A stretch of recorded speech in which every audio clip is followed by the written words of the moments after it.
मुख्यमंत्री पुष्कर सिंह धामी ने आज यानी सोमवार को बागेश्वर के दुगनाकुरी में आयोजित जनसभा में रणसिंघा बजाकर विजय की हुंकार भरी। इस दौरान उन्होंने प्रधानमंत्री मोदी को तीसरी बार देश का प्रधानमंत्री बनाने और अल्मोड़ा लोकसभा सीट से भाजपा उम्मीदवार अजय टम्टा को विजय बनाने के लिए जन समर्थन मांगा।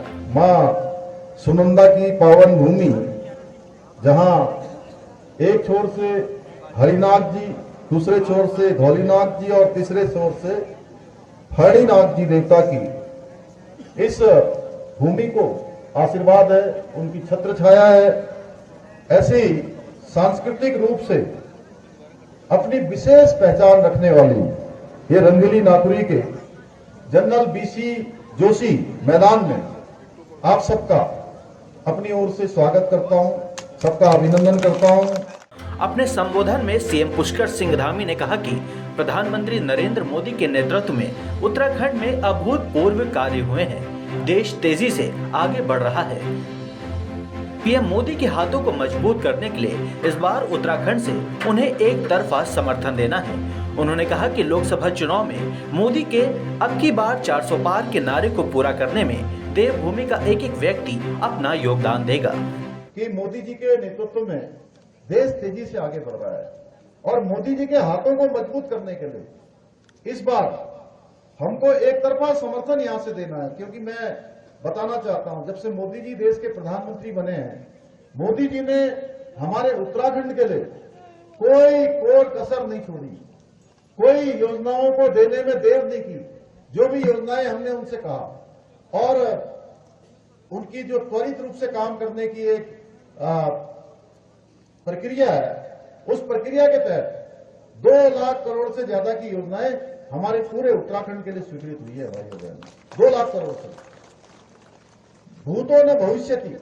इसलिए अब हमारी बारी है कि मोदी जी को हम लोग ताकत प्रदान करें, उनको ऊर्जा दें और जो 400 पार का नारा मोदी जी ने दिया है, उस 400 पार के नारे को पूरा करने में देवभूमि उत्तराखंड का एक एक व्यक्ति अपना योगदान देगा। भाइयों, इसके अलावा मुख्यमंत्री धामी ने कांग्रेस पर भी जमकर जुबानी हमला बोला।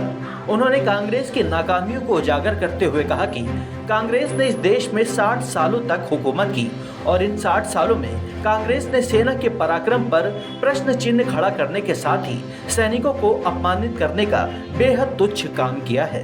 राम मंदिर नहीं बनने दिया, राम सेतु को भी काल्पनिक बताते हैं ये लोग। जब पूरा देश अयोध्या में भगवान राम की प्राण प्रतिष्ठा कर रहा था, तब भी कांग्रेस कह रही थी कि अभी ये प्राण प्रतिष्ठा क्यों हो रही है। इस पर भी ये सवाल उठाते हैं। भाइयों बहनों, ये वही कांग्रेस है जिसने तुष्टीकरण के लिए कोर्ट में प्रभु श्री राम को भी काल्पनिक बताया था। भाइयों बहनों, ये वीरों की भूमि है, सेना के शौर्य और बलिदान की भूमि है। लेकिन राजनीति में जो अंधी कांग्रेस है, इसका चरित्र इस कदर गिर गया है कि ये कभी सर्जिकल स्ट्राइक पर जो है सवाल उठाते थे, कभी सेना के शौर्य पर भी, सेना के साहस पर भी इन्होंने सवाल उठाने में कभी कोई कमी नहीं करी है। जो 24 घंटे अपनी सेवाएं दे रहे हैं, उनके लिए भी कहते हैं कि वीडियो लाइए, वहां का चित्र लेकर आइए सर्जिकल स्ट्राइक का। इस प्रकार की इनकी मानसिकता रही है। भाइयों बहनों, कांग्रेस में हर कोई केवल इसलिए काम कर रहा है कि अपने परिवार को बचाना है, अपने परिवार को आगे बढ़ाना है। कोई केंद्र में पीएम इन वेटिंग है, कोई राज्य में सीएम इन वेटिंग है। कांग्रेस में हर एक कोई, उनका केवल लक्ष्य एक ही काम करना है कि मैं और मेरा परिवार है। दस्तक टाइम्स के लिए हितेश त्यागी की रिपोर्ट।